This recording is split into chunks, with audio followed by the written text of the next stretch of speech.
So you have a teenager who rarely listens to anything you say. They don't take instructions. You give them instructions and it just goes in and out.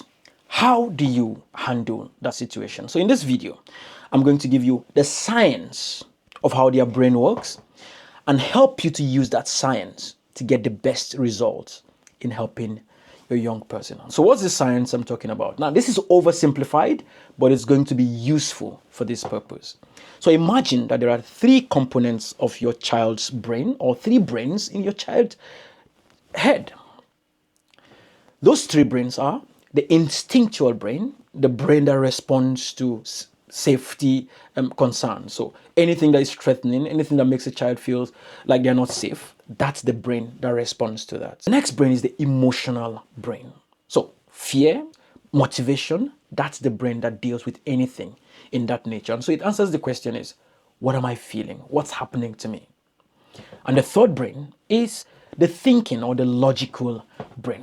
Every time your young person needs to solve a problem, needs to solve algebra or answer the question, what do I do in this situation? That's the brain at work. So what's the use of this knowledge in helping your young person listen to you more?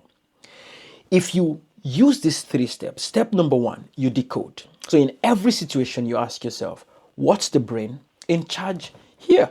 If it is the instinctual brain, that's no time to start shouting. So let's say your young person gets their exams results and it's bad, like completely bad. Especially if you've tried to tell them to work harder and you're not listening. A lot of parents will go, I've told you, you want to destroy your life. Why didn't you do this? Why didn't you do that? Well, nothing good is going to come out of that because the part of the brain that thinks of what to do is the thinking or the logical brain. That's not the brain in charge at that point. What is in charge is safety. It's like someone who is being chased by a lion. You expecting them to think about the future. It doesn't work. Point number two is once you decode, you decide, am I going to try to change this fright mode to a thinking brain so that I can get the results that I want? Or should I just relax for the right time to get the results I want? Whatever you decide to do, that takes you to step number three, which is to ride the right brain to get the results you want. So they get to that logical brain, that thinking brain. That's the point where you begin to engage with them to get results. And the best tool to use there is to ask the right questions.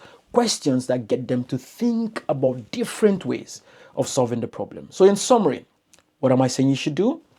Calm the instinct brain, connect with the emotional brain, and guide the thinking brain.